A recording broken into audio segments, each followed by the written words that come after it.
Merci de rester fidèle à l'ORTM. Il est 13h à Dialakoro, dans la secte de Koulikoro, même heure à Tumenia, dans la région de Sang.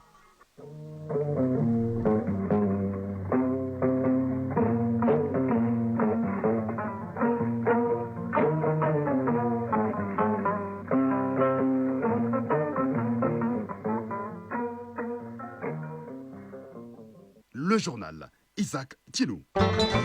Mesdames, Messieurs, bonjour et bienvenue à la deuxième édition de Mal d'actualité. Voici les grandes lignes de cette édition.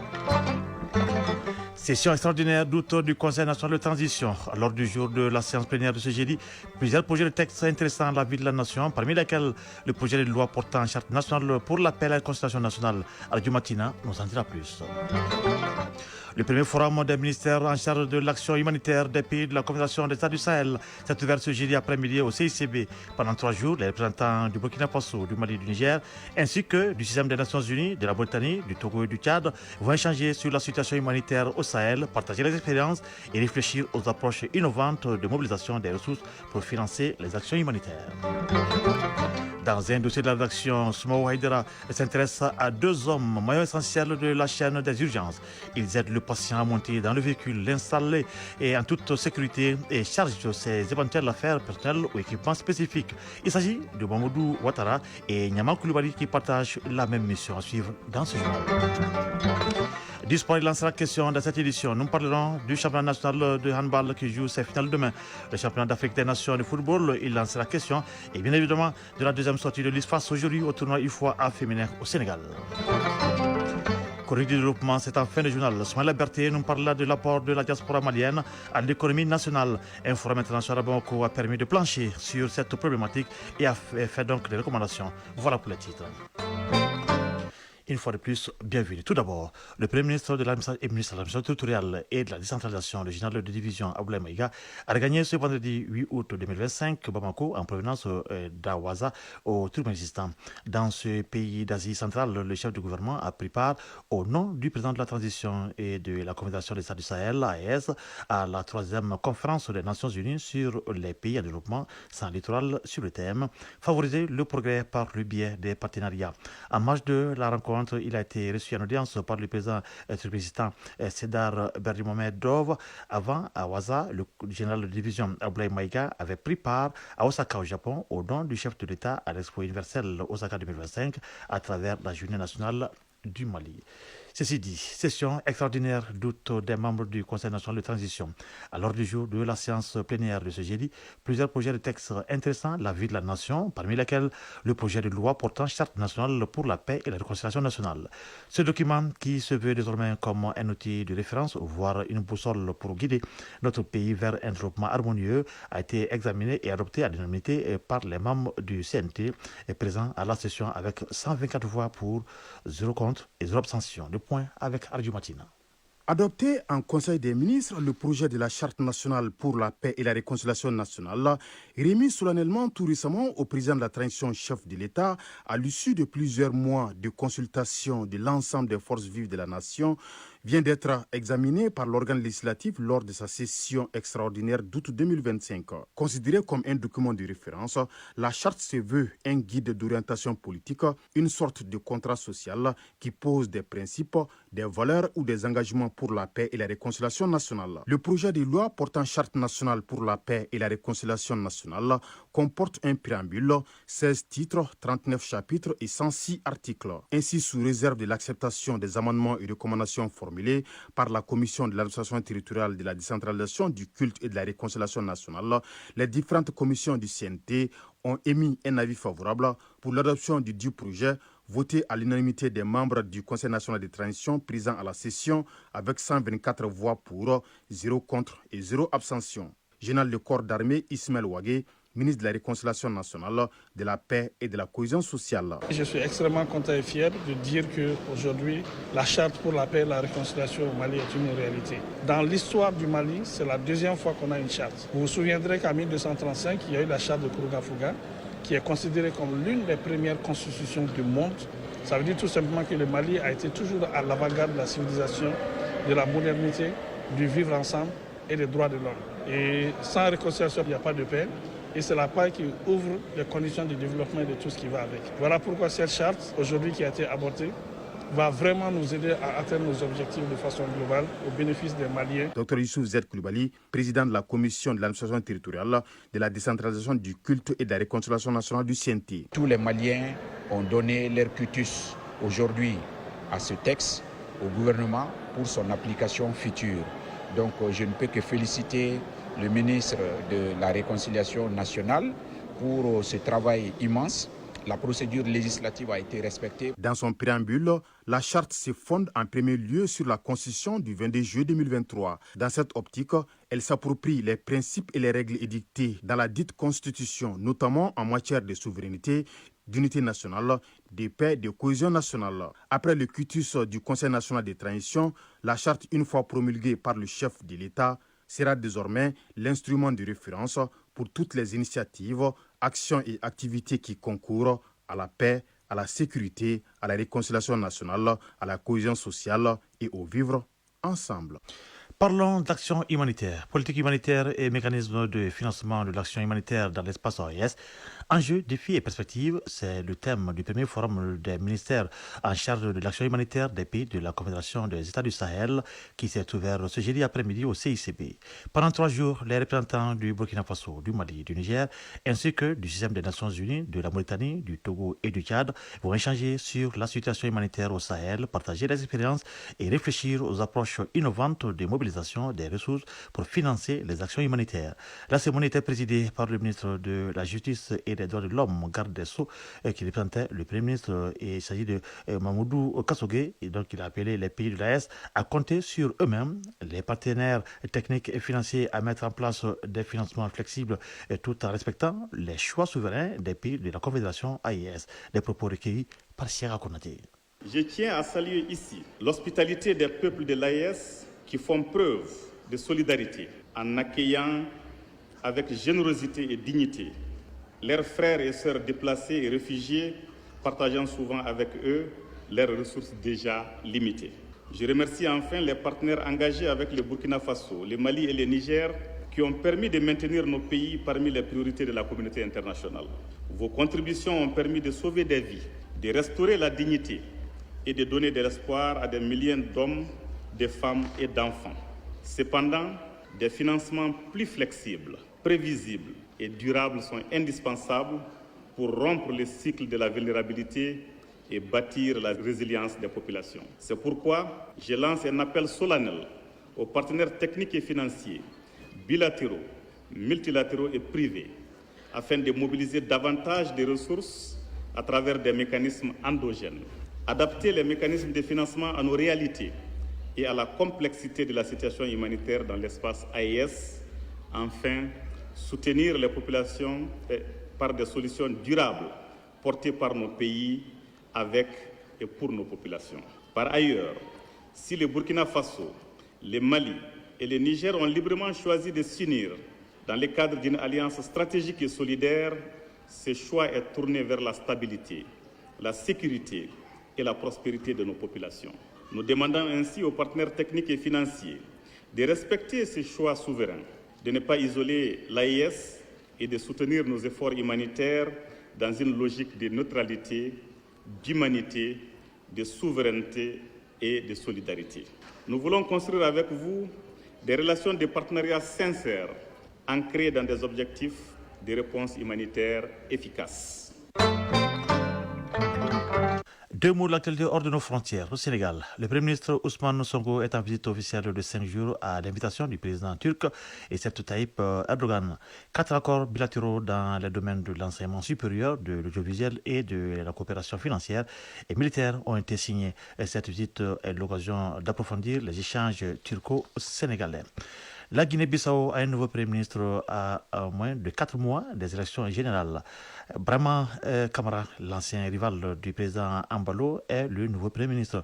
Selon plusieurs observateurs de la vie politique Guinée-Bissau, Bissau-Guinée si vous voulez, cette promotion de Brahma Kamara à la tête du gouvernement est un moyen pour le chef de l'État de calmer la contestation au sein de son propre camp.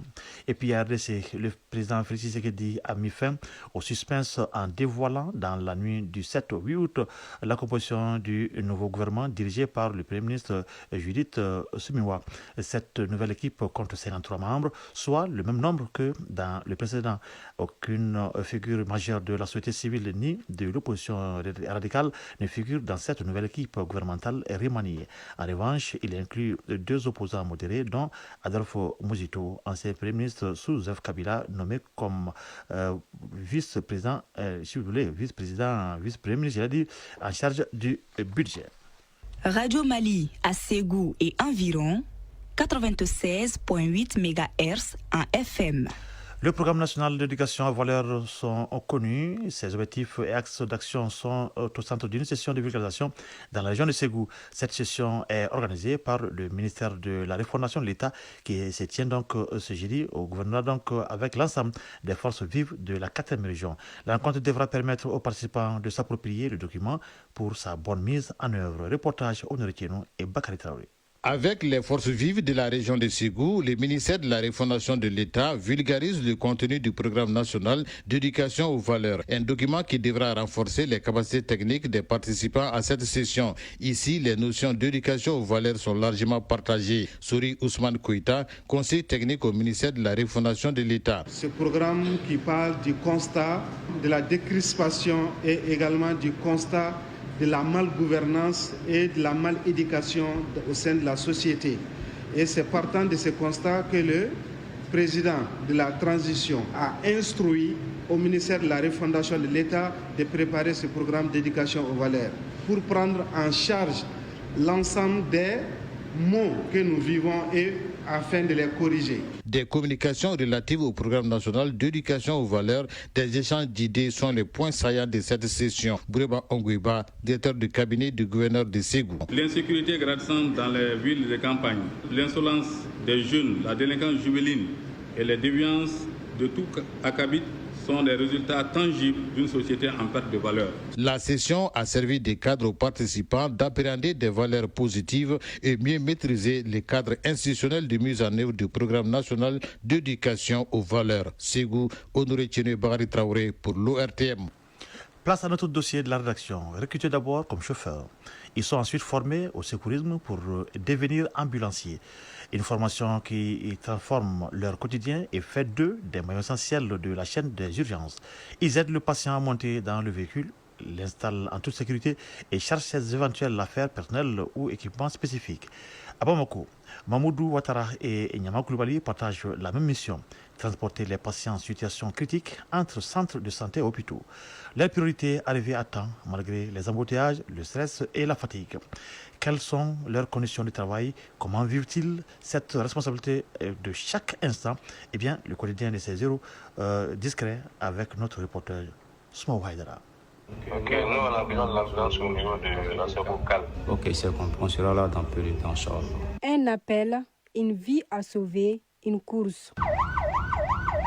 C'est le quotidien de Mohamedou Ouattara, ambulancier à Bamako. Il commence sa carrière comme simple chauffeur dans un centre de santé, puis apprend le secourisme et acquiert les compétences nécessaires pour intervenir dans les situations d'urgence. Mohamedou Ouattara, ambulancier, 34 ans, 1,76 m au volant, évolue au CCRF, centre de santé de référence de la commune 5. Les formations qu'on a suivies vont de la prise des premiers secours, comment est-ce que vous roulez une ambulance quand vous transportez un malade, puis comment maintenir le malade sur la civière. Comme lui, Nyama Koulibaly est également ambulancier. Âgé de 38 ans, mesurant 1,75 m, il travaille au CCRF de la commune 6 du district de Bamako. Dans le cadre de ces formations, nous avons appris des notions telles que la meilleure prise en charge d'un patient, allumer la sirène de l'ambulance, entre autres. Selon les médecins-chefs, le travail des ambulanciers est bien organisé au sein du service. Un système de garde est en place 24 heures sur 24. À chaque alerte, l'ambulancier part immédiatement sur le terrain pour assurer le transfert du patient. Dr Ahmed Diallo, médecin-chef du CCRF de la commune 5. Nous avons 7 chauffeurs ambulanciers. Il y a un qui assure la permanence 24 sur 24 et les autres sont de liaison. Actuellement, nous avons 6 ambulances. Les ambulances sont destinées essentiellement à la mère et à l'enfant. Donc quand il y a des cas de réanimation, il y a aussi les cas d'AV6. Donc tous ces cas d'urgence sont transportés dans les hôpitaux. Professeur Mamadou Diallo, médecin-chef du CCRF de la commune 6. Chaque jour, il y a un qui monte à la garde. Donc au besoin, ils sont appelés dans les CESCOM. Il y a une ligne téléphonique qui est là, directement on l'appelle, il va chercher pour l'amener ici. Et ça c'est la référence. Maintenant l'évacuation vers les hôpitaux, ça c'est en cas. Si on a des pathologies qui ne peuvent pas être prises en charge ici pour les plateaux techniques, on les envoie dans les hôpitaux. Nos 2 ambulanciers reçoivent plusieurs appels d'urgence et ils interviennent selon la gravité des cas. Mohamedou Ouattara, ambulancier au CCRF de la commune 5. Peut-être par jour, peut intervenir souvent plus de 10 fois. L'ambulancier est chargé de couvrir en quelque sorte tout le district, doit couvrir le CCRF aussi. Niaman Koulibaly, ambulancier au CCRF de la commune 6. Lorsque je suis de garde, je peux recevoir 6 ou plus d'appels d'urgence. J'interviens dans les 13 CSCOM de la commune 6. Je transporte les femmes enceintes en complications et autres types de malades vers les hôpitaux comme le Point G, le Luxembourg ou l'hôpital du Mali. Être ambulancier va au-delà de répondre à des appels d'urgence. Il s'agit de faire face à des situations comme les embouteillages et le stress. Au Mali, les gens ne sont pas trop courtois dans la circulation. Donc vraiment, on a beaucoup de mal à avoir la route pour les urgences. Ça me fait 17 ans que je roule l'ambulance. Je n'ai jamais eu d'accident. Les usagers de la route ne nous facilitent pas la tâche. Nous avons d'énormes difficultés à nous frayer un chemin. Il y a également le stress, car tant que je ne suis pas arrivé à destination avec le malade et le confier à un spécialiste de la santé, je ne suis pas tranquille. Nos efforts sont reconnus par nos employeurs, mais pas par certains proches des victimes. Le métier d'ambulancier ne rapporte pas gros, mais pour Mohamedou Ouattara et Niaman Koulibaly, l'activité leur permet de couvrir les besoins essentiels. Mon salaire aujourd'hui ne peut pas subvenir à tous mes besoins, mais j'essaie d'adapter mes besoins à mon salaire. La prime qu'on nous donne à chaque sortie, ça fait 1000 francs. Nous savons tous que notre pays traverse une situation difficile. À chaque sortie, je bénéficie d'une prime. Ce que je gagne comme salaire me permet de subvenir à mes besoins. Les primes dont bénéficient ces ambulanciers entrent dans le cadre du document référence évacuation. Dr Ahmed Diallo, médecin-chef du CCRF de la commune 5. Ils n'ont pas de prime spéciale en tant que telle, seulement ils bénéficient dans le cadre de la référence évacuation, des primes qui sont réservées aux chauffeurs. Voilà, donc en dehors de ça, c'est la prime de garde que nous payons. Professeur Mamadou Diallo, médecin-chef du CCRF de la commune 6. Normalement, sur chaque référence à l'évacuation, les chauffeurs ont un quota. Et comme notre cadre qui était là est déjà périmé, on est en train de faire un nouveau cadre qui va définir les nouveaux quotas. Être ambulancier, c'est aussi oublier la vie des familles à cause de la fréquence des urgences. Mohamedou Ouattara, ambulancier au CCRF de la commune 5. On fait partie du personnel socio-sanitaire. On n'a presque pas de vie familiale. On est comme des militaires. On est toujours au front. Niaman Koulibaly, ambulancier au CCRF de la commune 6. Quand je suis de garde, avant de monter, je donne tout le nécessaire à ma famille, notamment l'argent de la popote. Et quand je reçois un appel d'urgence et que je ne suis pas disponible, je confie la tâche à un de mes collègues. Chaque trajet est une course contre la montre et au bout de chaque sirène, il y a une vie à sauver.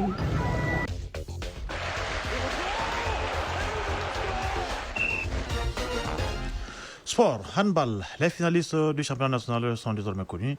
Bien, c'est les finales qui se joueront demain samedi dans la salle Abdallah Haïdara du stade du 26 mars. Chez les dames, se jouera donc entre le Sigi de Caille et le centre Omsport de Lafiabougou. Coup d'envoi 15h. La finale des messieurs opposera l'ISFAS et le centre Omsport de Missabougou. En ce qui concerne les matchs de classement pour la 3e place, les rencontres seront jouées aujourd'hui. L'Est Police a été battu par l'ISFAS 24-20 en dames et les hommes de COL l'ont plié devant ceux de l'Est Police 26-35. L'ISFAS dames et l'Est Police hommes terminent donc 3e du championnat national de handball. Football, Championnat d'Afrique des Nations, CHAN 2024. La phase de groupe se poursuit à la faveur de la deuxième journée. L'Algérie sera face à l'Afrique du Sud après donc sa démonstration face au pays hôte, l'Ouganda 3-0 en ouverture lundi dernier. L'Algérie entend enchaîner pour se rapprocher des quarts de finale. L'Afrique du Sud, qui entame, elle, sa campagne après avoir été exemptée de la première journée, aura sans doute à cœur de prendre sa revanche. Le retour au CHAN après 4 éditions d'absence, les Bafana à prime entendent frapper fort avec une première consécration en ligne de mire. Juste après, à 20h, il y aura donc Guinée-Conakry, Ouganda, tombeuse du Nigérien 0 en ouverture. La Guinée, actuellement colideuse du groupe C, à la différence de but derrière l'Algérie, a à cœur d'enchaîner, histoire de faire un pas de plus vers les quarts de finale. Les Guinéens n'ont jamais manqué la qualification lors de leur précédente participation. Mieux encore, ils sont donc à chaque fois qualifiés en demi-finale, et comme en 2016, comme en 2020 également.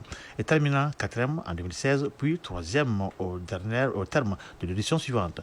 Corrigé dernièrement 3-0 par les Algériens vice-champions en titre, l'Ouganda entend de son côté se replacer au classement. Eux qui chassent toujours une première qualification en 7 participations. Et puis, vous connaissez que la CAF procédera aussi au tirage au sort préliminaire des compétitions interclubs à Dar es Salaam. Et l'événement est prévu pour ce samedi à partir de 10h temps universel. Le Samadé de Bamako, qualifié pour la Ligue des Champions, le Djoliba pour la Coupe de la CAF sont concernés par ce tirage. Et on termine par le football féminin. Tournoi UFOA féminin A et qualificatif à la Ligue des Champions féminines. L'ISFAS, après avoir reçu son entrée en lice face aux détenteurs du trophée et représentants du pays hôte, le Sénégal, les dames de l'ISFAS affronteront cet après-midi Haram Kamara de la Sierra Leone. En tout cas, une victoire sera importante pour les ISFASiennes pour voir encore mieux dans cette compétition. Chronique du développement.